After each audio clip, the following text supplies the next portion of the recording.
नमस्कार दोस्तों, स्वागत है आपका आज के मुख्य समाचार में, जिसमें सबसे पहली और बड़ी खबर में आपको बताएंगे कि मध्य प्रदेश का अमित शाह ने संभाला मोर्चा। एमपी जीतने के लिए बीजेपी का क्या है प्लान, आपको बताएंगे दोस्तों। दूसरी खबर में जिक्र होगा कि भारी बारिश के चलते मध्य क्षेत्रीय परिषद की बैठक स्थगित, नरेंद्र नगर में 15 जुलाई को होना था आयोजन। तीसरी खबर में आपको बताएंगे कि भाजपा का आरोप, कर्नाटक में चल रहा है जंगल राज। चौथी खबर में जिक्र होगा कि पीएम मोदी ने नेपाल पीएम प्रचंड की पत्नी के निधन पर जताया शोक। और पांचवी खबर में आपको बताएंगे कि कोरोना काल में भी पीछे नहीं हटी योगी सरकार, जम कर दिए रोजगार। दोस्तों, हर एक खबर की गहराई में आपको ले जाएंगे, लेकिन उससे पहले अगर आपको भी ऐसा लगता है कि 2024 में दोबारा बन रही है मोदी की सरकार, तो कमेंट में अपनी राय जरूर बताइए और वीडियो को लाइक करके चैनल सब्सक्राइब कीजिए और बेल आइकन दबाना मत भूलिएगा। करते हैं सबसे पहली और बड़ी खबर की तरफ। मध्य प्रदेश में अमित शाह ने संभाल लिया है मोर्चा। जी हाँ दोस्तों, आपको बता दें कि मध्य प्रदेश चुनाव में अब कुछ ही महीनों का वक्त बचा है। सत्ताधारी बीजेपी और विपक्षी कांग्रेस चुनावी तैयारियों में जुट गई है।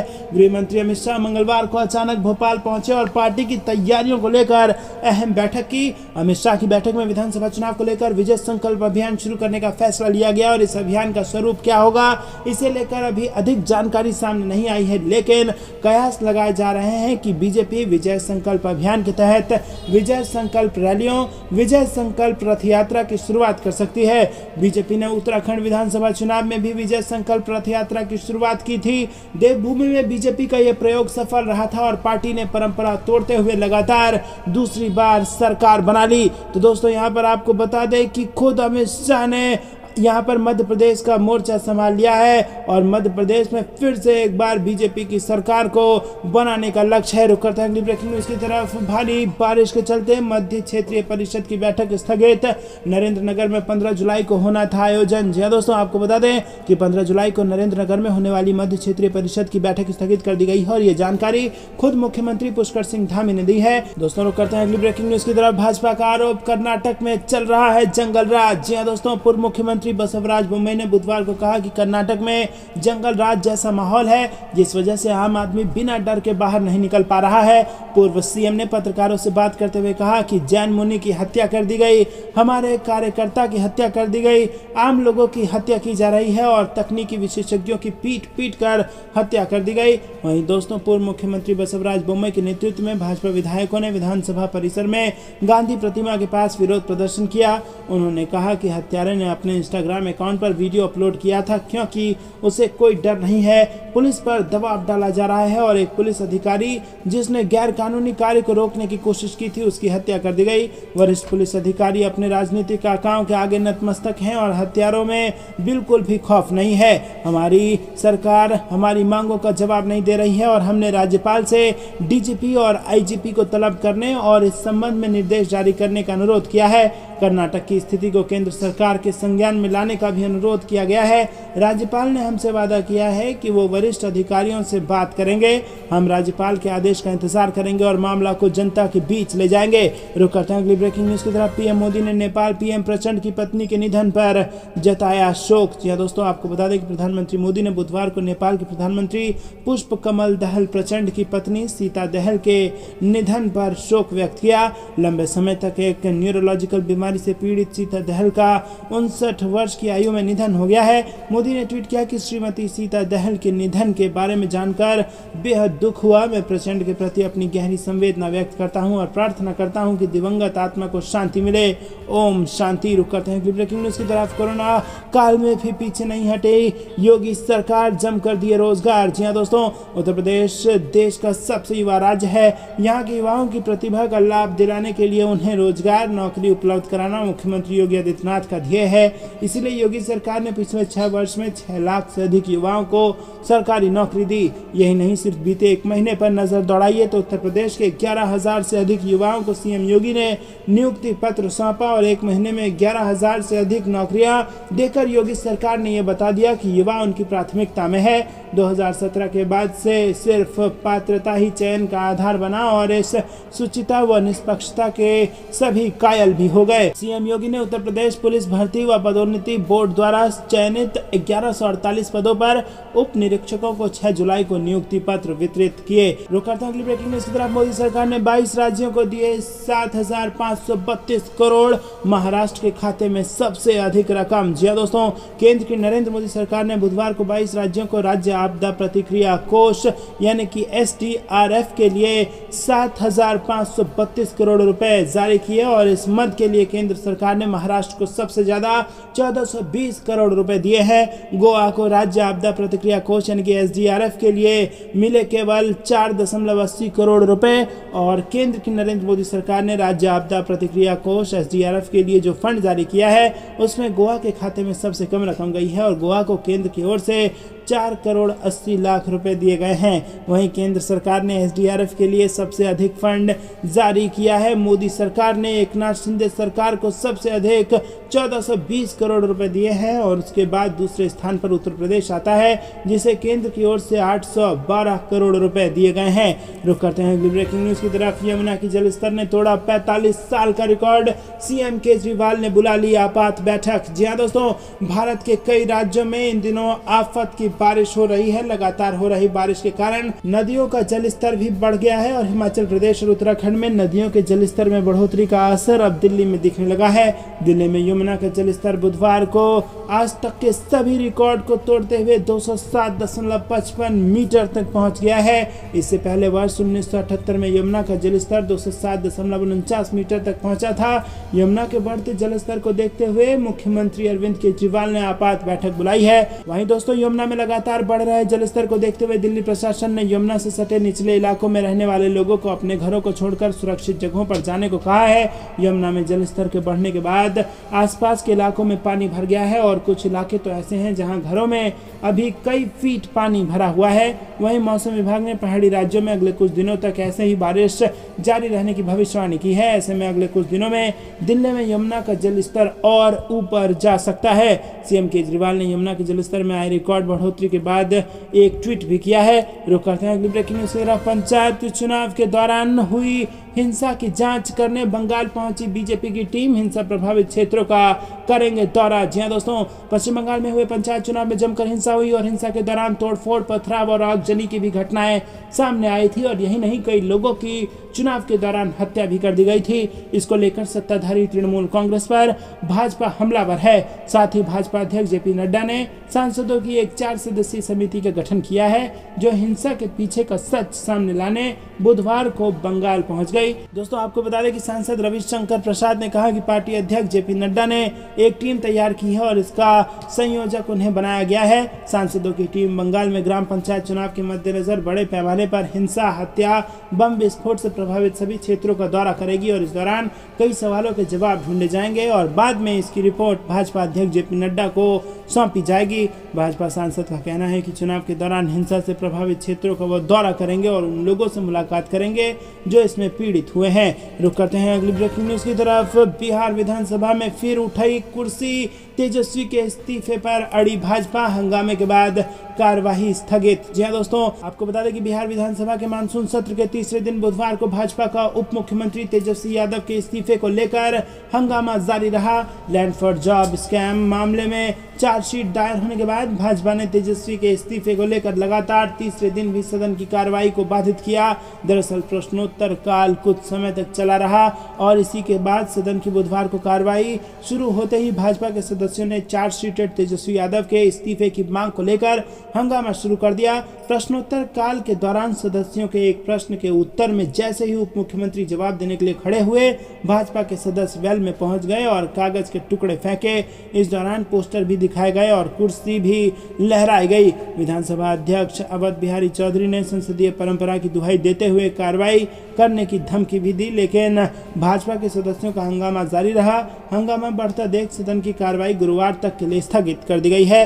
रुक करते हैं अगली ब्रेकिंग न्यूज की तरफ। कुर्सी के लालच में विश्वासघात किया, महाराष्ट्र के CM एकनाथ शिंदे ने उद्धव ठाकरे के लिए ऐसा कह दिया। जी हां दोस्तों, महाराष्ट्र के CM एकनाथ शिंदे और उद्धव ठाकरे के बीच फिर से जुबानी जंग हो गई है। इस जंग की वजह बने महाराष्ट्र के डिप्टी CM देवेंद्र फडणवीस। दरअसल उद्धव ठाकरे ने देवेंद्र फडणवीस को लेकर एक बयान दिया था जिस पर मंगलवार को एकनाथ शिंदे ने पलटवार किया और कहा कि उद्धव ठाकरे ने देवेंद्र फडणवीस पर जो बातें कही है वो निंदनीय है। शिंदे ने मीडिया से कहा कि साल 2019 में लोगों को धोखा देना, बाला साहेब ठाकरे के विचारों को त्यागना और कुर्सी के लालच में सब कुछ भूल जाना, ये सब उद्धव ठाकरे ने किया। फिर उन्हें देवेंद्र फडणवीस के बारे में बात करने का क्या अधिकार है? दोस्तों आपको क्या कुछ लगता है कमेंट में जरूर बताइए। वीडियो लाइक करना मत भूलिएगा। रुक करते हैं ब्रेकिंग न्यूज़ की तरफ। मोदी की लोकप्रियता से बौखलाहट, आरजेडी जेडीयू सांसदों में खलबली, 2025 में होगा बड़ा परिवर्तन। जी हां दोस्तों, आपको बता दें कि बिहार की राजनीतिक कश्ती एक बार फिर से अनिश्चितता के भंवर में फंसती दिख रही है। कयास लगाए जा रहे हैं कि जेडीयू आरजेडी के कई विधायक चुनाव से पहले बीजेपी की तरफ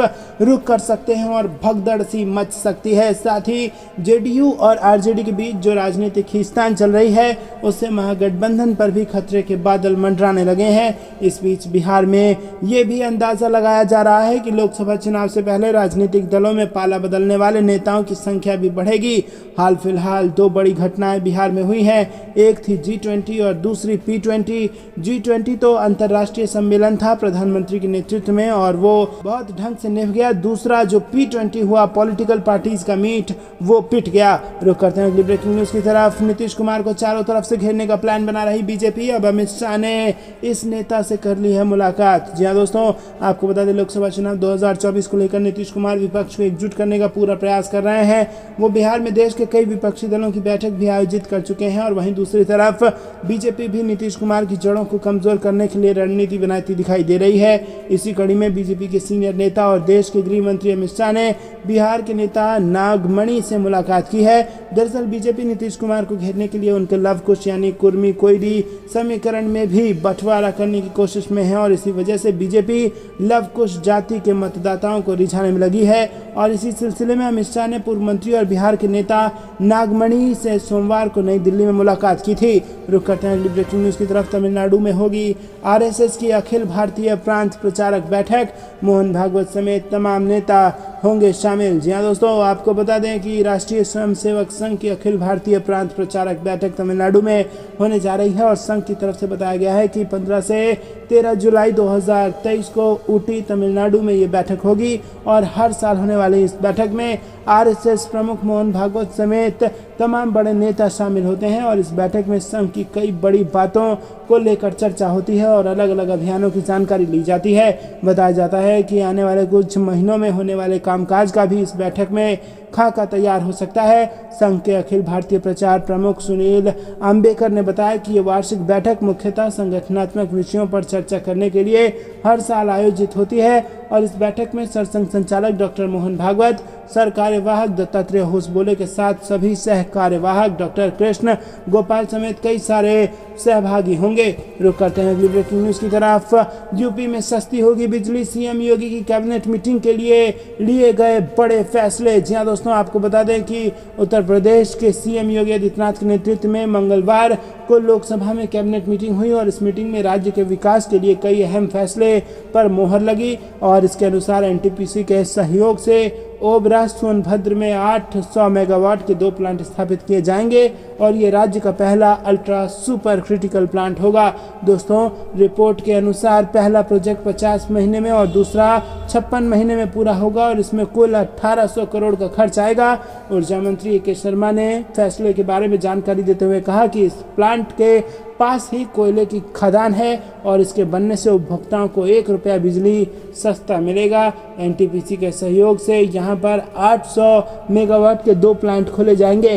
रुक करते हैं अगली ब्रेकिंग न्यूज की तरफ। ट्विटर ने पाकिस्तान को दिया बड़ा झटका, गिलगिट बाल्टिस्तान को भारत की जम्मू और कश्मीर राज्य में दिखाया। जी हाँ दोस्तों, आपको बता दें कि अमेरिकी उद्योगपति एलन मस्क के माइक्रो ब्लॉगिंग प्लेटफॉर्म ट्विटर पर पाकिस्तान के कब्जे वाले गुलाम कश्मीर स्थित गिलगिट बाल्टिस्तान क्षेत्र को अब भारत के जम्मू और कश्मीर राज्य में दिखाया जा रहा है। पाकिस्तानी अखबार डॉन ने अपने रिपोर्ट में गिलगिट बाल्टिस्तान क्षेत्र की लोकेशन बदले जाने की जानकारी दी है। पाकिस्तान अंग्रेजी अखबार डॉन के मुताबिक अगर पाकिस्तानी यूज़र अगर ऐप पर लोकेशन फीचर को ऑन करते हैं तो गिलगिट बाल्टिस्तान क्षेत्र से भेजे गए ट्वीट और सभी पोस्ट जम्मू और कश्मीर से सृजित बताई जा रही हैं और गिलगिट बाल्टिस्तान क्षेत्र के लोगों को स्पष्ट रूप से ट्विटर पर अपनी लोकेशन बदली हुई नज़र आ रही है और साथ ही वो अब पाकिस्तान सरकार के आधिकारिक अकाउंट को भी नहीं देख पा रहे हैं क्योंकि उन्हें ब्लॉक कर दिया गया है। ये मुद्दा तब सामने आया जब गिलगिट बाल्टिस्तान क्षेत्र के कई ट्विटर यूजर्स ने शिकायत की है कि वो पाकिस्तान सरकार के आधिकारिक ट्विटर अकाउंट को एक्सेस नहीं कर पा रहे हैं। जब यूजर्स ने अकाउंट देखने की कोशिश की तो मैसेज आता है कि एक कानूनी मांग के आधार पर ये खाता भारत में है। रुक करते हैं अगली ब्रेकिंग न्यूज की तरफ। पाकिस्तान के कहने पर बैठक कर रहे थे। अलगाववादी संगठनों को फिर एक्टिव करने का एजेंडा था। जम्मू कश्मीर में 10 आतंकी कर लिए गए गिरफ्तार। जी हां दोस्तों, जम्मू कश्मीर पुलिस ने सोमवार को प्रतिबंधित अलगाववादी संगठन JKLF और हुर्रियत को फिर से एक्टिव करने के लिए काम कर रहे 10 आतंकियों को गिरफ्तार किया और पुलिस ने बताया कि आतंकी पाकिस्तान में बैठे अपने मालिकों के ऑर्डर पर मीटिंग कर रहे थे। पुलिस प्रवक्ता ने कहा कि इन लोगों के खिलाफ पहले से ही कोठीबाग पुलिस स्टेशन में गैरकानूनी एक्टिविटी करने का मामला दर्ज है और शुरुआती जांच में पता चला है कि ये विदेशी संस्थाओं के संपर्क में थे और इनमें से कुछ लोग JKLF के फारूक सिद्दीकी और राजा मुजफ्फर की अध्यक्षता वाले कश्मीर ग्लोबल काउंसिल जैसे अलगाववाद का प्रचार भी करते थे। रुक करते हैं ब्रेकिंग न्यूज की तरफ। रूस को तेल पर लूटना चाहता था पाकिस्तान, पुतिन नहीं हुए तैयार, भारत के दोस्त को साधने का दांव फेल। जी हां दोस्तों, पाकिस्तान ने बड़े अरमानों के साथ रूस के साथ तेल समझौता किया था। इमरान खान यूक्रेन युद्ध शुरू होने के ठीक बाद रूस के दौरे पर गए और बाद में उन्हें अपनी कुर्सी से हाथ धोना पड़ा और इसके बाद शहबाज सरकार ने किसी तरह से रूस से तेल का आयात शुरू किया। रूस का तेल पाकिस्तान पहुंच भी गया, लेकिन अब ये कंगाल पाकिस्तान के लिए सिरदर्द बन गया है। रूस के सस्ते तेल को रिफाइन करने के लिए उसे 4-5 अरब डॉलर खर्च करना होगा। वहीं अब खुलासा हुआ है कि पाकिस्तान रूस से लंबे समय तक सस्ते दर पर तेल चाहता था और उसे पहुंचाने के लिए भी रूस से आश्वासन वादा चाह रहा था, लेकिन पुतिन इसके लिए तैयार नहीं हुए और शहबाज सरकार इस तेल डील के जरिए भारत के दोस्त रूस को अपने पाले में लाना चाहती थी। रुक करते हैं ब्रेकिंग न्यूज की तरफ। सुप्रीम कोर्ट में अनुच्छेद 370 मामले में 2 अगस्त को होगी सुनवाई। शाह फैसल और शहला रशीद ने वापस लिया नाम। जी हां दोस्तों, आपको बता दें कि सुप्रीम कोर्ट की 5 जजों की संविधान पीठ ने कहा कि जम्मू कश्मीर से अनुच्छेद 370 को हटाने को चुनौती देने वाली याचिकाओं पर सुनवाई 2 अगस्त से शुरू होगी।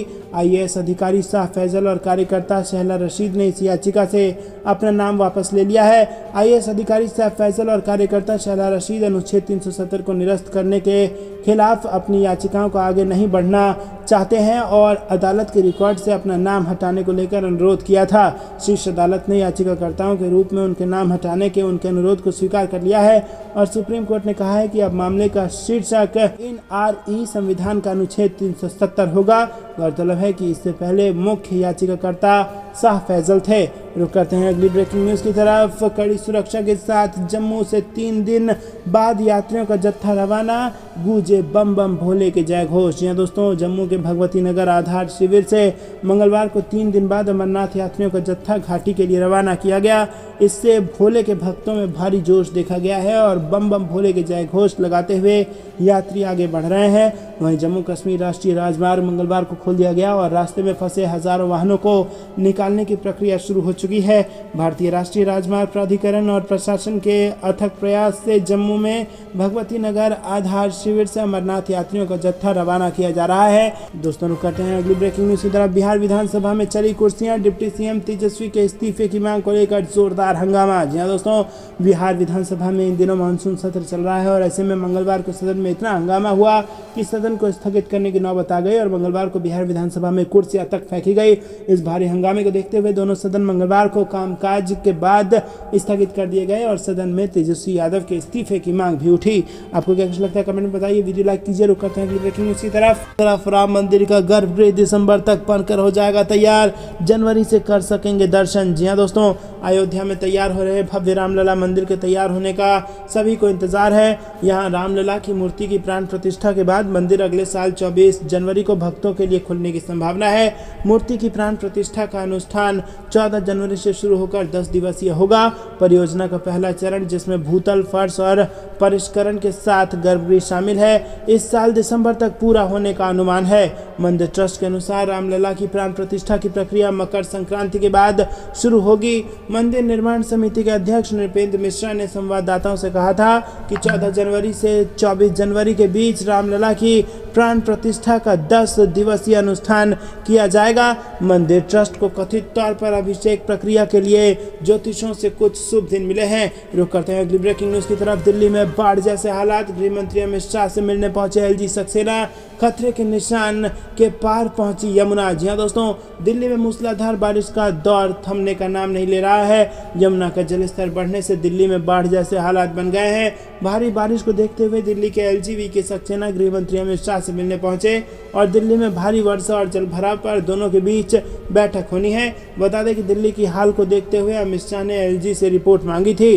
दिल्ली के मुख्यमंत्री अरविंद केजरीवाल ने भी भारी बारिश को लेकर बैठक की है और इस बैठक के बाद सीएम ने कहा कि दिल्ली में 8 और 9 जुलाई को 153 मिलीमीटर बारिश हुई और दिल्ली के सिस्टम ऐसी अभूतपूर्व बारिश को झेलने के लिए डिजाइन नहीं किए गए हैं, इसीलिए लोगों को परेशानी का सामना करना पड़ रहा है। दिल्ली सरकार के मंत्री सौरभ भारद्वाज ने बताया कि दिल्ली सरकार भी हाई अलर्ट पर है और जैसा ही यमुना का जलस्तर 206 मीटर पार कर जाएगा, तुरंत ही यमुना किनारे बसे लोगों को सुरक्षित स्थानों पर पहुंचाने का काम शुरू कर दिया जाएगा। बता दें यमुना का चेतावनी मार्क 204.50 मीटर कम है, वहीं खतरे का निशान 205.33 मीटर है। रुक करते हैं अगली ब्रेकिंग न्यूज की तरफ। बेटियों की सुरक्षा के लिए प्रतिबद्ध है मोदी सरकार, स्मृति ईरानी का बयान। जी हां दोस्तों, आपको बता दें कि यहाँ पर बड़ी खबर आ रही है और भोपाल में 3 राज्यों के वत्सल्य भारत कार्यक्रम में शामिल हुई केंद्रीय मंत्री और यहाँ पर केंद्रीय महिला एवं बाल विकास मंत्री स्मृति जुबिन ईरानी ने कहा कि कानून में बदलाव से पहले देश भर के विभिन्न कोर्टों में गोद लेने के 900 मामले लंबित थे। सरकार के कानून में बदलाव के बाद जिला प्रशासन को जिम्मेदारी दी गई और तब से 1 वर्ष में देश भर में 2250 से अधिक गोद लेने की प्रक्रिया पूरी की गई है। मोदी सरकार से पहले देश भर में लगभग 8 से 9 हज़ार बच्चों को सुरक्षित किया जाता था। केंद्र सरकार लगभग 65,000 बच्चों का गैर संस्थागत देखभाल के तहत संरक्षण किया जा रहा है। केंद्रीय मंत्री ईरानी मध्य प्रदेश की राजधानी भोपाल में आयोजित 3 राज्यों के वत्सल भारत कार्यक्रम को संबोधित कर रही थी और उन्होंने कहा कि हम देश भर में ऐसी बेटियों के लिए राशि 74 करोड़ रखने जा रहे हैं ताकि समय पर उन्हें सहायता के रूप में ये मिल सके।